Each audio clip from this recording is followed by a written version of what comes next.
खबर दर खबर शम्स तबरेज़ कासमी के साथ। मिलत टाइम्स में आपका खैर मकदम है। मैं हूँ आपके साथ शम्स तबरेज़ कासमी। आप देख रहे हैं खबर दर खबर का प्रोग्राम। इस प्रोग्राम के पिछले कई एपिसोड में हम सीतामढ़ी फसाद के सिलसिले में आपको तफसील बता चुके हैं और हमारी एक वीडियो यूट्यूब और फेसबुक दोनों ने डिलीट भी कर दी है और इसकी वजह बिहार की इंतजामिया है, वहाँ का क्राइम ब्रांच है। बहरहाल सीतामढ़ी में क्या कुछ हुआ 19-20 अक्टूबर को और किस तरह 80 साल ज़ैनुल अंसारी को ज़बह करके जला दिया गया, ये पूरी तफसील आप खबरों के ज़रिए अखबारात के ज़रिए सुन रहे थे, डिटेल्स जान रहे थे। लेकिन आज हम ये सारी सच्चाई, पूरी तफसील और क्या कुछ वहाँ एक ऐसे शख्स से आपको सुनाने जा रहे हैं, एक ऐसे शख्स से आपकी मुलाकात करा रहे हैं जो सीतामढ़ी के रहने वाले हैं और शुरू दिन से इस मामले को देख रहे थे। इन्होंने ही तमाम मजलूमीन को दिलासा दिलाने की कोशिश की, जो मुजरिम थे उनके खिलाफ FIR दर्ज कराया, ऊपर से लेकर नीचे तक हर जगह हलचल मचाई, इंतज़ामिया को खबरदार किया और आगाह किया और बताया कि सीतामढ़ी में क्या कुछ हो रहा है। हम बात कर रहे हैं सीतामढ़ी के नौजवान मुतहरिक फ़ाल लीडर जनाब शम्स शहनवाज साहब की। अब सीतामढ़ी कांग्रेस यूथ के सदर हैं, इसके अलावा कई तंजीमों से वाबस्ता है और मुतहरिक फ़ाल रहते हैं, अपनी कम्युनिटी के लिए काम करते हैं। शम्स शहनवाज साहब, बहुत खैर मौक़म है आपका मिलत टाइम्स में। सबसे पहले आप हमारे ऑडियंस को यही बताइए कि 19-20 अक्टूबर को सीतामढ़ी में हुआ क्या था, किस तरह का माहौल था? ये फसाद अचानक हो गया था या पहले से उसकी तैयारी चल रही थी?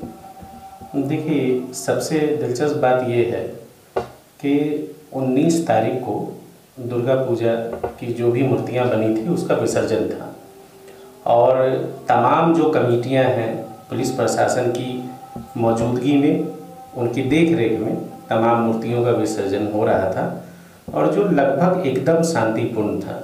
कोई उसमें किसी भी तरीके की कोई बात निकल के नहीं आ रही थी। लेकिन करीब 19 तारीख की ही रात, देर रात जिसको कहिए, 20 शुरू हो गया था कैलेंडर में, करीब 12:30 बजे रात की बात है, जिसमें ये खबर आई कि जामा मस्जिद जो है शहर में बीच शहर के अंदर है और बड़ी मस्जिद जिसको कहते हैं, वहाँ पे कुछ लोगों ने पत्थर फेंका है दुकानों के शटर पे। जब इस तरीके की शिकायत आई तो उसके बाद लोग चौकन्ने हुए कि आखिर वजह क्या है, अचानक इस तरीके की बात कहाँ से आई है।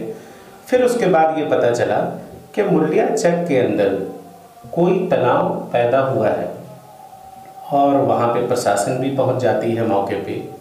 हालांकि वहाँ पे उस वक्त जो है वो एडमिनिस्ट्रेशन का रोल काफ़ी पॉजिटिव था। ये जो मुरलिया चक का बार नाम है, सीतामढ़ी शहर से कितना दूर है? एकदम शहर में है, ये कहिए कि शहर के साउथ में है, दक्षिण जिसको कहिएगा हिंदी में, और साउथ में है, साउथ पोर्शन है। और मुरलिया चक जो है वो नगर परिषद का ही हिस्सा है और उसमें एक कोई डिमार्केशन नहीं है। आधी आबादी ऐसी है वहाँ कि मुस्लिम और हिंदू दोनों और लोग मिलजुल के रहते हैं, कोई बहुत फ़र्क नहीं है। ऐसे एक तरफ से उन लोगों के जो हमारे हिंदू भाई हैं उनका मकान है, दूसरी तरफ से मुसलमानों के मकान है और दोनों लोग हमेशा मिलजुल के रहते हैं। इस तरीके की शिकायत आई कि वहाँ पे ऐसा हुआ है और हालांकि उस टाइम पे एडमिनिस्ट्रेशन ने पॉजिटिव रोल प्ले किया कि दोनों पक्ष को समझाया बुझाया।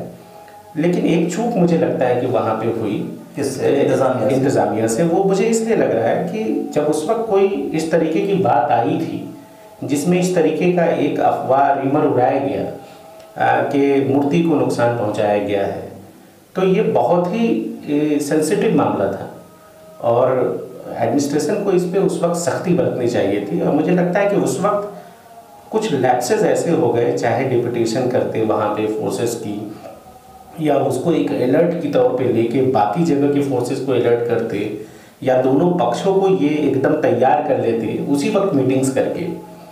और उस वक्त जब लोगों की बातचीत हुई तो एसपी साहब ने ये कहा कि कल सुबह हम इस पर बात करेंगे और उस वक्त मामला शांत हो गया।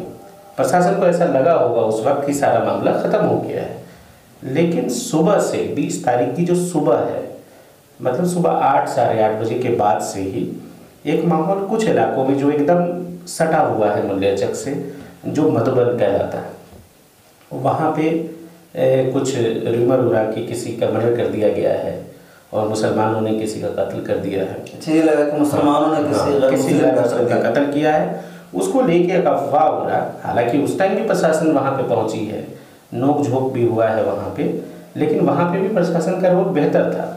लेकिन जिस तरीके की घटनाएं मुरलिया चक में या मुरलिया चक के रिएक्शन में गौशाला में हुई है या मिर्चाई पट्टी में कुछ छिटपुट घटनाएं हुई हैं, वो बहुत अलार्मिंग था। और उसमें कई जगहों पे सब 19 अक्टूबर को हुआ था, ये सब 20 को हो रहा है। अच्छा, 20 की सुबह। और इसमें सबसे हैरानी की बात ये है कि कुछ देर तक ये लगा कि प्रशासन फेल्योर है, प्रशासन को शायद जानकारी नहीं है या प्रशासन उस तरीके से उस मामले को समझ नहीं पा रही थी। र्यूमर बहुत ज़्यादा हो रहा था, शहर के अंदर 2 बार 3 बार भगदड़ मचा है और अफरा तफरी का माहौल था। बहुत तरीके की चीज़ें सोशल मीडिया के ज़रिए इधर उधर जा रही थी।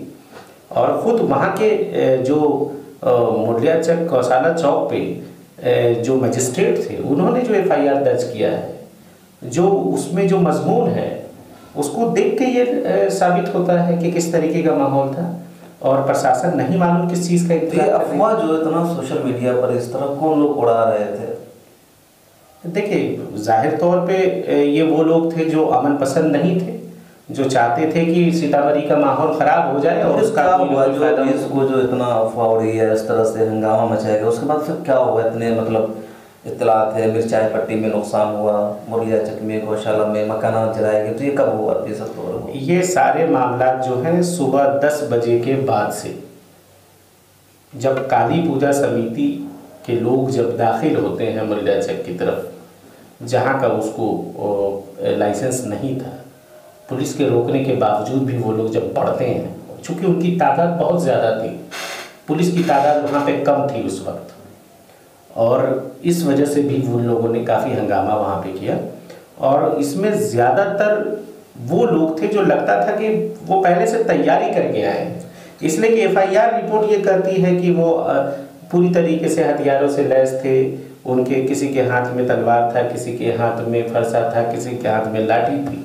तो कोई भी, मुझे नहीं लगता कि कोई भी रिलीजियस प्रोसेशन में इस तरीके की चीज़ें, जबकि जितना मैं जानता हूँ कि कोई भी लाइसेंस जब किसी को सरकार देती है, DM SDM के ज़रिए मिलता है, कम से कम इन मुहर्रम के प्रोसेसन के लिए, दुर्गा पूजा के प्रोसेसन के लिए, काली पूजा के प्रोसेसन के लिए, तो उसमें बाकायदे ये तय कर दिया जाता है कि आपके साथ इतने ही लाठी लेके चल सकते हैं। ये सारी चीज़ें तय होती हैं, उसके बावजूद बहुत ज़्यादा हथियार लेकर आए हुए थे, तलवार भाला। ये तो FIR रिपोर्ट कर रही है, ये तो अब मैं नहीं कर रहा हूँ, ये तो सरकार कर रही है। सरकार के रिपोर्ट FIR ये कर रहा है कि इस तरीके से आर्म्स थे। एक ये भी खबर है कि गौशाला चक के बारे में ये अफवाह उड़ाई गई थी कि एक मूर्ति मुसलमानों ने तोड़ दी है, जिसके बाद सारे लोग इकट्ठा हो गए। देखिए, एक चीज़ मैं आपको बता रहा हूँ कि अगर कोई ऐसी वारदात हुई होती तो जाहिर तौर पे जब इंतज़ामिया ने एक FIR किया है तो उसमें कहीं पे भी मूर्ति तोड़ने का जिक्र नहीं है। ऐसा तो नहीं है कि मुस्लिम कम्युनिटी के लोगों ने इंतज़ामिया को मैनेज कर लिया होगा, या आप भी समझ सकते हैं। इसलिए अगर कोई भी ऐसी वारदात हुई होती, खुद मुझे जहाँ तक जानकारी है कि 19 तारीख की देर रात जो प्रोसेसन मुरलिया चक से गुजर रहा था, उसको लेके ये अफवाह उड़ाई गई थी कि इस पे पथराव कर रहे हैं मुस्लिम कम्युनिटी के लोग। लेकिन उस वक्त जो DSP या ASP वहाँ मौजूद थे, उन्होंने इंटरवीन करके वो माइक छीन लिया और उन्होंने कहा कि कोई ऐसी वारदात नहीं हुई है। प्रशासन को तो रात ही में ये जानकारी मिल गई थी कि इस तरीके का अफवाह मुसलमानों की तरफ से कुछ नहीं हुआ, एक अफवाह उड़ा करके वो लोग इकट्ठा कर रहे थे। सर देखिए, मैं ये नहीं कह सकता कि मुसलमानों ने सिर्फ हाथ बंद करके रखा होगा, कभी कभी डिफेंस में भी आपको कुछ करना होता है, और मुझे ऐसा लगता है कि वो एक सेल्फ डिफेंस था। जो मुरलिया चक में अगर मान लीजिए पत्थरबाजी हुई या कोई भी चीज़ ऐसी घटना हुई है, मैं इसलिए इसको सेल्फ डिफेंस इसलिए कह रहा हूँ कि जहाँ पे 2000-3000 लोग आ जाएंगे तो वहाँ पे कोई कितनी बड़ी भी आबादी हो, उसके लिए मुकाबला करना बहुत मुश्किल। शम्स भाई, ये बताइए कि मकानात किस किस गांव में जलाए गए हैं, कितने लोगों को जलाए गए हैं, और इस तरह और क्या नुकसान है? देखिए, सबसे बड़ा जो नुकसान हुआ है कि इंसानियत शर्मसार हुई है सीतामढ़ी में। और हम लोगों के एक बुज़ुर्ग शहरी कहिए ज़ैनुल अंसारी साहब, जिन्होंने अपनी ज़िंदगी में ये कभी सोचा नहीं होगा कि जिस शहर में वो रह रहे हैं, जिस शहर में उनके इतने रिश्तेदार हैं, इतना गहरा रिश्ता है उनका उस ज़मीन सरजमीन से, उन्हें उसी जगह मार के जला दिया गया। तो उनको जो जलाया गया मार करके, वो किस जगह पर, मतलब जो फसादी टोला था वो या कि वो दूसरा एक टोला था जो मतलब जो मिर्चाई पट्टी पे जिन लोगों ने हमला किया था उन्हीं लोगों ने उन्हें मारा था, वो दूसरे लोग थे? देखिए मैं आपको बता रहा हूँ कि जो वारदात हुई है, जो तस्वीरें आई हैं, जो वायरल हुई हैं, उसके मुताबिक वो गौशाला चौक की वारदात है। और गौशाला जो मेन गौशाला है, गौशाला चौक पे गौशाला भी है, और उस गौशाला के गेट पे वो उनको जलाया गया है। तो ये बेहद शर्मनाक है, इसलिए कि वो किस तरह पूरा बताया कि किस तरह वो उनको लोगों ने पकड़ा, कितने लोग उनको मार रहे थे? देखिए जिस तरीके की तस्वीरें आई या जो मतलब वहाँ जो मकामी लोग वहाँ मौजूद थे, जिनसे हम लोगों की मालूमात है, जानकारी है, और या ये कहिए कि बहुत सारे गैर मुस्लिम बिरादरी के लोग ऐसे थे जिन लोगों ने हम लोगों को कहा क्या बताया कि इसमें इंसाफ होना चाहिए, उस आदमी के साथ बहुत गलत हुआ है कि ये साहब जा रहे थे और इनको भीड़ ने रोक दिया, और रोक के कुछ लोगों ने इनको दबोच लिया और उसके बाद फिर इनके साथ मारपीट की। और फिर जैसा बताया जाता है, इसलिए कि मैं खुद वहाँ मौजूद नहीं था, इसलिए मैं कह सकता हूँ कि जैसा बताया जाता है कि उनको किसी तेज हथियार के साथ उनका गला रेता गया है और उसके बाद फिर उनको जलाने की कोशिश हुई। हालांकि फिर जब जलाने का सारा मामला चल रहा था तो उसी दौरान फिर पुलिस भी आ जाती है और फिर बॉडी रिकवर करती है। मतलब फिर भी वो जल तो 90% से ज़्यादा 95% मुझे लगता है कि जल चुके थे, तब तक पुलिस पहुंचती है वहाँ पे। और आप बिलीव नहीं कीजिएगा, आपको यकीन, मैं आपके दर्शकों को ये बताना चाहता हूँ कि जो तस्वीरें हम लोगों को दी गई हैं वो हमारे गैर मुस्लिम भाइयों ने दी हैं, उनकी तरफ से ये आवाज़, इसलिए कि वहाँ पे कोई मुसलमान तो नहीं था। वहाँ जो भी वीडियो फुटेज है या जो भी वहाँ पे फोटो खींचा गया है वो कोई मुसलमान तो नहीं कर सकता था। इस पूरे फसाद में इंतज़ामिया का क्या रोल रहा, अपोजिशन ने क्या जिम्मेदारी अदा की, उस पर भी बात करेंगे हम शम्स भाई से। लेकिन उससे पहले ज़रा हमें ये बताइए ज़रा कुछ हल्की सी तफसील कि किस किस गांव में फसाद वहाँ भड़के थे और तकरीबन कितने घर कहाँ कहाँ जलाए गए, कहाँ कहाँ नुकसान हुआ, ज़रा सा अगर कोई डेटा हो। देखिए मैं आपको बता रहा हूँ कि एक तो जो सबसे ज़्यादा नुकसान हुआ है वो आपको हुआ है मधुबन में। मधुबन गांव में वहाँ पे 2 लोगों के मकान जलाए गए हैं। मकान मतलब झोपड़ियाँ थी जो भी मकान, और उसके बाद एक ऑटो को जला दिया था लोगों ने, और उसमें FIR भी दर्ज हुआ है। और एक आपका जो मिर्चाई पट्टी के अंदर एक मकान को जला दिया, जी सोहेल साहब के मकान को जलाया। और उनके यहाँ चूँकि उनकी बहन की शादी थी, उसकी सारी तैयारी उन्होंने कर रखी थी, सारा नुकसान उनका हुआ है। उसके अलावा जानकी स्थान में भी 1-2 लोगों के मकानों में जलाया है। और दिलचस्प बात ये है कि BJP के जो जिला के लीडर हैं अकलियत सेल के सलीम साहब, उनकी दुकान को भी लूट लिया है।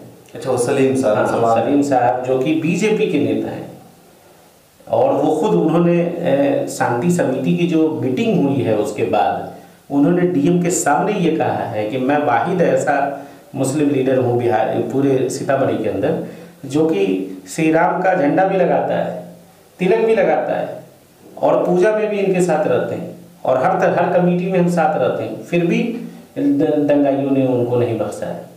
तो ये उनका डर था, उन्होंने बोला था, इसलिए मैंने चाहा कि ये भी बात आनी चाहिए। उसके अलावा जो मुरलियाचक में नुकसान कुछ उस तरीके से नहीं हुआ है, लेकिन जो लोग मुरलियाचक के बाहर काम करते थे, जैसे एक विधाता टेंट हाउस है, उसको आग लगा दिया, उसको लूट लिया। फिर एक गौशाला चौक पे ही एक गैरेज है जिसके अंदर 2-3 गाड़ियाँ लगी हुई थी, उसमें एक स्कॉर्पियो भी था, एक पिकअप वैन है, उनको भी आग के हवाले कर दिया। जो फल वाले थे, चूँकि मुरलियाचक एक इलाका ऐसा है कि उसमें ज़्यादातर मजदूर तबके के लोग हैं, हाँ, जो बाहर उनके जो बाहर जो काम कर रहे थे, उनकी जो फल की जो ये ठेले थे या इस तरीके के मुर्गी के दुकान थे, जिसमें गोश्त के दुकान थे, उनको लूट लिया, इस तरीके की। अच्छा, ये भी बात आ रही है सामने कि उस दिन पूरे खत्ते में काफ़ी खौफ का माहौल था और जो मुसलमान थे ये छुप गए थे, और वो लोग रास्ते में आकर के जो भी रास्ते से गुजर रहा था उसकी शनाख्त करके तस्दीक करके एक मुसलमान उस पर ये लोग हमला कर रहे थे, जिसमें 4-5 लोग ज़ख्मी भी हैं, और उसी में ज़ैनुल अंसारी की मौत हुई। इस बारे में क्या आपके पास? देखिए, जो भी वारदातें हुई हैं उसमें सबसे ज़्यादा नुकसान उन्हीं का हुआ है जो राहगीर थे। राहगीर थे। चाहे जैनुल अंसारी साहब, वो भी जा रहे थे अपने घर, तब उनके साथ ये मिर्ज़ापुर के साथ थे जिनको भाला से मारा था पीठ पे, उनको भी वो भी शहर आ रहे थे, तब उनके साथ दुनिया टोला में ये घटना हुई थी। एक साबिर साहब थे जो भी भोरहा के थे, उनको 36 टाका लगा है सर पे, वो भी लौट रहे थे। ये सब एक ही जगह पे इन सब के साथ हुआ है? थोड़ी सब डिस्टेंस 500 मीटर 1 किलोमीटर के डिफरेंस पे सारी चीज़ें हुई हैं। वो जो पिन पॉइंट था वो पूरी तौर से गौशाला चौक जो था और मिर्चाई पट्टी वही सेंटर था, उसी के आसपास सारी चीज़ें। तो सड़क कौन, वो हाईवे है, किस तरह की सड़क है वो? उसमें दो, एक तो शहर से जो बाहर हम निकलते हैं शिवहर की तरफ जाते हैं, एक वो सड़क है, वो गौशाला चौक एक सेंटर है, लास्ट पॉइंट है सेंटर, वहाँ से शिवहर के लिए रोड निकलती है और बहुत इम्पोर्टेंट है इसलिए कि वहाँ पे गाय बकरी का बड़ा बाजार लगता है, वो काफ़ी चहल पहल वहाँ पे होती है, बहुत सारे अच्छे अच्छे मार्केट वहाँ पे अब हो गए हैं, तो बहुत। शम्स साहब ये बताइए कि जब इतना बड़ा फसाद हो गया, पहले से इत्तला थी इंतज़ामिया को, पुलिस को, तो जब ज़ैनुल अंसारी को ज़बह करके जला दिया गया या और भी लोगों को मारा गया, तो उस वक्त पुलिस कहाँ थी? क्या पुलिस आसपास में नहीं थी या पुलिस को अंदाज़ा नहीं था कि इतना बड़ा हादसा हो जाएगा? पुलिस मतलब क्या कर रही थी उस वक्त? देखिए, एक चीज़ इसमें मुझे लगता है कि बहुत बड़ा इंटेलिजेंस फेलियर था ये। पहली बार ऐसा लगा कि प्रशासन को या तो जानकारी है या प्रशासन को सब कुछ जानकारी है, प्रशासन हेल्पलेस है। इसलिए कि सीतामढ़ी में दुर्गा पूजा से पहले ही एसएसबी, वहाँ पे एक एसएसबी का कैंप है बाकायदे, और एसएसबी की कई बटालियन वहाँ रहती है मुस्तैद। और चूंकि 1992 के बाद, जब 1992 में दुर्गा पूजा में एक बार वहाँ पे दंगा हुआ था, उसके बाद से सबसे सेंसिटिव डिस्ट्रिक्ट्स में सीतामढ़ी को माना जाता है और हाई अलर्ट पे हमेशा होता है सीतामढ़ी। जब भी कोई मामला होता है तो पहले सीतामढ़ी हाई अलर्ट पे होता है और हर बार वहाँ पे एसएसबी और रैपिड एक्शन फोर्स की ड्यूटी लगाई जाती है। एसएसबी की जिम्मेदारी इस बार भी थी, वहाँ पहले से भी लगाया था। पुलिस ने जो शांति समिति के अंदर जो बताया गया था, जिस तरीके का जो रोड मैप बताया गया था, उसमें ये बताया गया था कि बंदोबस्त पुलिस का हर तरीके का है, डिफरेंट लेयर्स पे लगाए गए हैं। लेकिन जब ये मामला 20 तारीख को हो रहा था, उस दिन पुलिस बहुत कम दिख रही थी। आप यकीन जानिए कि मुझे खुद, जब मुझे ये शिकायत मिली कि बार बार जब अफवाह हो रहा है, भगदड़ मच रहा है शहर में, पेट्रोलिंग कम है, एक खौफ का माहौल है लोगों के दिल के अंदर, तो मैंने खुद मुख्यमंत्री ऑफिस में फ़ोन किया था। और हम लोगों की दिलचस्पी सिर्फ इतनी थी कि लॉ एंड ऑर्डर मेंटेन हो जाए, इसलिए कि जो अगर माहौल शांत होगा तो सब प्रॉब्लम। 20 को तो सारी जानकारी हमें आ ही रही थी, क्या था 19 को रात ही में हम लोगों को ये जानकारी। आपने कब मुख्यमंत्री के ऑफिस में फ़ोन किया? 20 तारीख को मैंने मुख्यमंत्री को फ़ोन किया। और आपको दिलचस्पी एक और मैं बता दूं कि मैंने होम सेक्रेटरी को भी फ़ोन ट्राई किया, उनसे बात नहीं हो पाई। उनके ही ज्वाइंट को मैंने फ़ोन किया और मैंने उनको इतला दी, मैंने ये कहा कि सीतामढ़ी में, तो उनका क्या रिप्लाई था? उनका रिएक्शन ये था कि देखिए लॉ एंड ऑर्डर जो है वो तो डिस्ट्रिक्ट का मामला है, आप उनसे बात कीजिए। और ये सारी मैंने जब उनको कहा कि ये सारे मामला बहुत बिगड़ रहे हैं और हम लोगों को भी बहुत तरीके के फ़ोन आ रहे हैं कि आप लोग आगे बात कीजिए, इसलिए मैंने आपको एक मदद के लिए फ़ोन किया।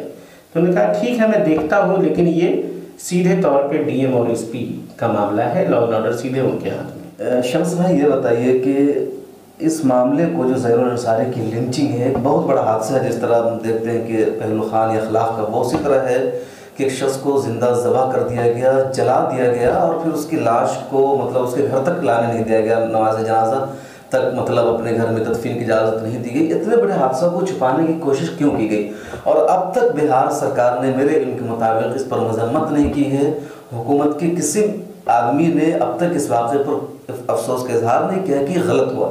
क्या इस बारे में? देखिए, सबसे अफसोसनाक बात यह है कि जो प्रशासन का रवैया था वो पूरी तरीके से इस खबर को दबाने का था। और यही वजह थी कि सीतामढ़ी के किसी भी लोकल अखबार में इससे रिलेटेड खबरें नहीं छपी, कोई भी खबर नहीं छपने दी गई। दिलचस्प बात यह है कि सत्तारूढ़ दल के अलावा जो विपक्ष के लोग थे वो भी प्रशासन की वाहवाही कर रहे थे। 3-4 दिनों तक प्रशासन के कसीदे पढ़े जा रहे थे, ये बताया जा रहा था कि बहुत अच्छा काम प्रशासन ने किया है। मेरा उसमें बहुत एतराज़ नहीं है, प्रशासन ने अच्छा काम किया है कि उसने बाद में चीज़ों को संभाला है। लेकिन मेरा सवाल ये है कि जो चीज़ आप रोक सकते थे उसमें आप फेल हुए, और अगर कोई फेल हुआ है तो उसकी जिम्मेदारी तय होनी चाहिए। शम्स भाई, आपने हुकूमत को जिम्मेदार ठहराया, लोकल इंतजामिया को भी, लेकिन जो बिहार की अपोजिशन है, मतलब अपोजिशन में कांग्रेस और आरजेडी है, तो इसका भी कोई रोल सामने नहीं आ रहा है। इन्होंने इसकी कोई मुखालफत नहीं की, ना इसको कोई इंसाफ दिलाने की लोगों ने कोशिश की है। और जो सीतामढ़ी के जो एमएलए हैं वो आरजेडी के हैं, और जो रीगा जहाँ हुआ मतलब हादसा, या जहाँ के वो थे भोरा के थे जैनुल अंसारी, वहाँ के कांग्रेस पार्टी से मिले हैं। तो एक तरफ आरजेडी एक तरफ कांग्रेस, तो इन दोनों लीडरों की ज़्यादा जिम्मेदारी बनती थी कि इस वाक़े में उनको इंसाफ दिलाए, लेकिन किसी का रोल सामने नहीं आया। देखिए, मैं एक चीज़ आपको बता कि मैं ये बहुत जिम्मेदारी से कह रहा हूँ कि अपोजिशन को जो जिम्मेदारी निभानी चाहिए थी वो अपोजिशन ने नहीं निभाई है, ये हकीकत बात है, और इस पर कोई एतराज़ नहीं है, ये हकीकत है। मैं डंके की चोट पे इसको कहता हूँ। लेकिन चूँकि मैं भी उस अपोजिशन का एक हिस्सा हूँ, मैंने इस मामले को ये समझ के कि ये इंसानियत का मामला है, और हम लोगों ने इस बात को उठाया, अक़लियती कमीशन तक हम लोग आए, यहाँ से बिहार सरकार को नोटिस जारी किया गया। अब उन्होंने जवाब दिया नहीं दिया इस बारे में मैंने उनसे फॉलोअप भी किया है चेयरमैन साहब से, और उन्होंने मुझसे ये वादा किया है कि वो जल्द ही यहाँ से एक कमेटी बनाकर सीतामढ़ी जांच के लिए भेजेंगे। मुझे उम्मीद है कि अगले एक शम्स भाई, जो जिन लोगों का नुकसान हुआ है, ज़ैनुल अंसारी को तो 5 लाख का मुआवजा मिला है, लेकिन जिन लोगों के मकान जले हैं, जिनका दूसरा नुकसान हुआ, उनको अब तक कुछ मुआवजा दिया गया सरकार की तरफ से?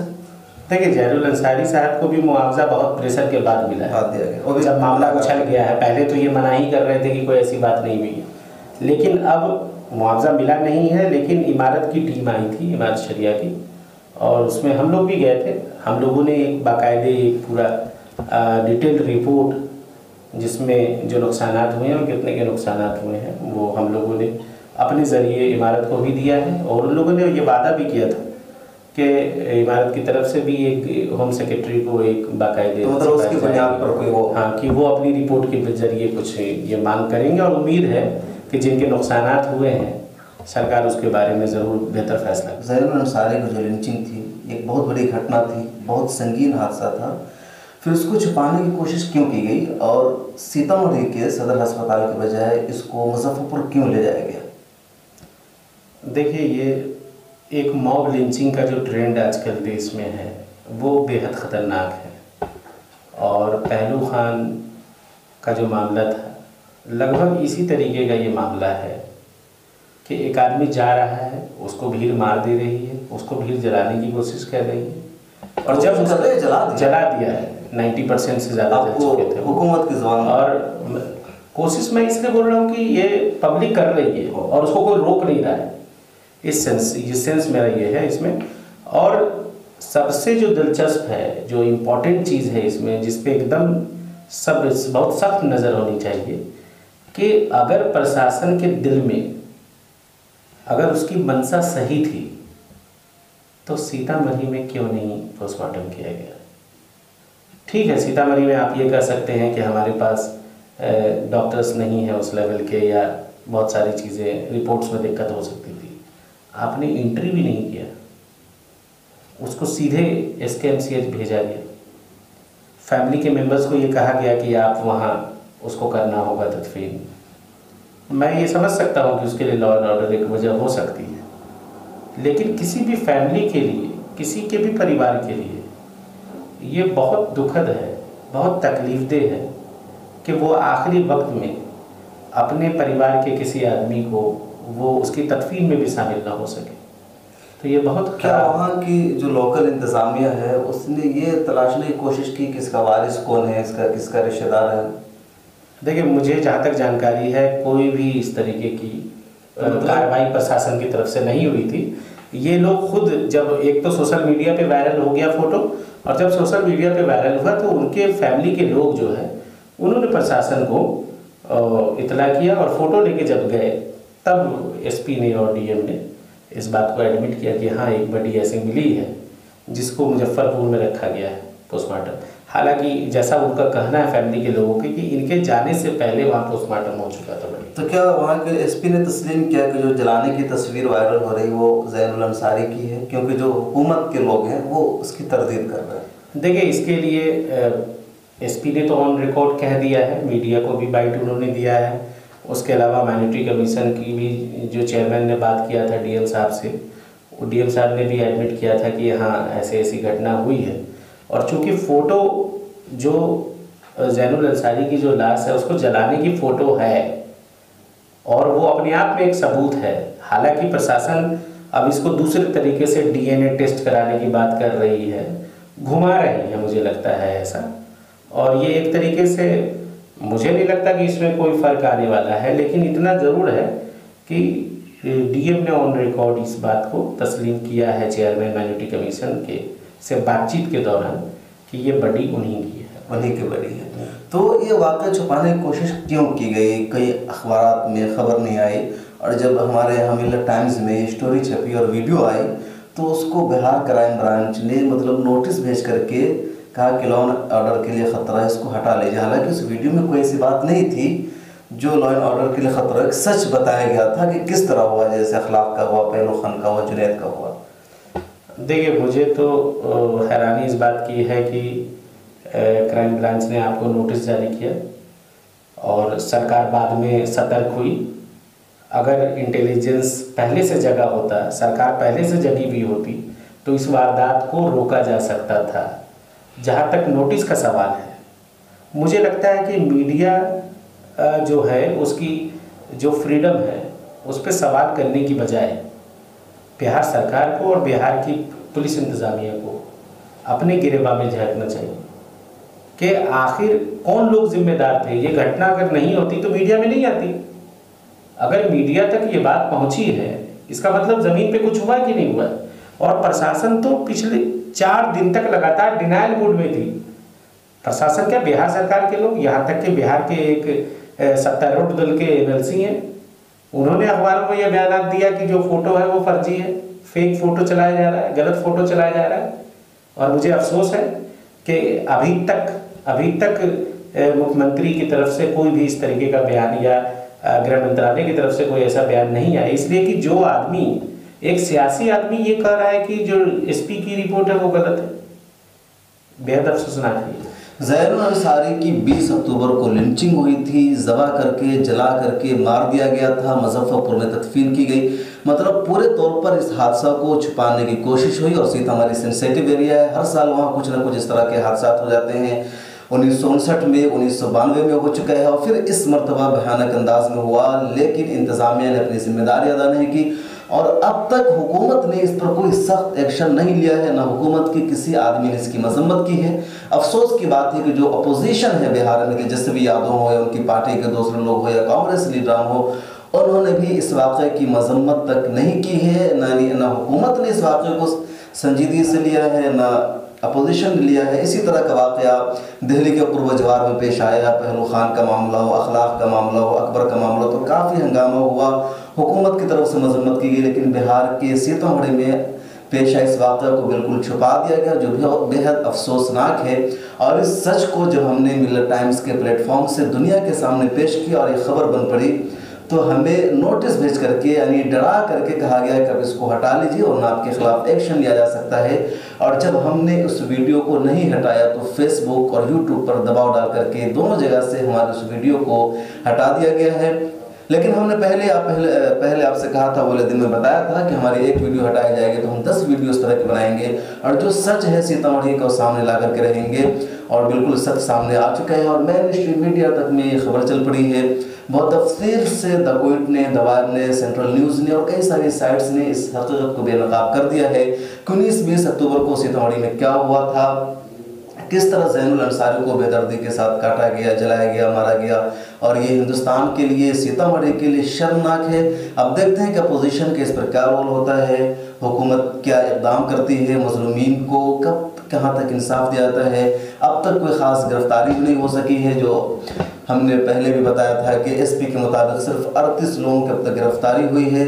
और ज़ैनुल अंसारी के कत्ल में जो लोग मुलव्विस हैं, उसकी लिंचिंग में जो लोग मुलव्विस, उसमें सिर्फ 2 की गिरफ्तारी हुई। इनकी गिरफ्तारी भी का केस आगे अब तक अदालत में नहीं पहुंचा और ऐसा लगता है कि बहुत जल्द इन सब की रिहाई भी अमल में आ जाएगी। ऐसे लोगों को ज़रूरत है लीगल मदद की, कानूनी इमदाद की। उम्मीद है कि जो लोग लीगल मदद देना चाहते हैं, कानूनी इमदाद करते हैं, वो इन मजलूमों की मदद करेंगे, इनका केस लड़ेंगे। जो मिली तंजीमें हैं, जो ह्यूमन राइट्स की तंजीमें हैं, वो भी इनका सपोर्ट करेगी, इनका साथ देगी।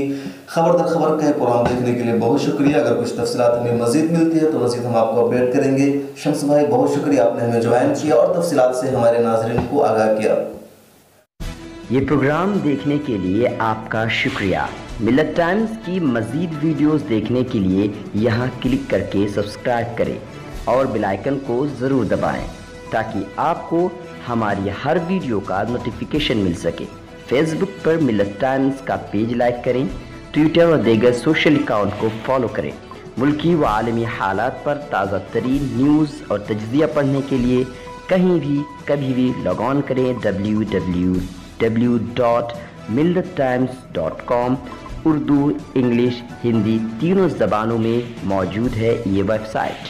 सरकारी, सियासी दबाव और कॉरपोरेट से आज़ाद ईमानदाराना सहाफ़त को फ़रोग़ देने में आप हमें अपना ताउन पेश करें। तफ़सीलात डिस्क्रिप्शन में है।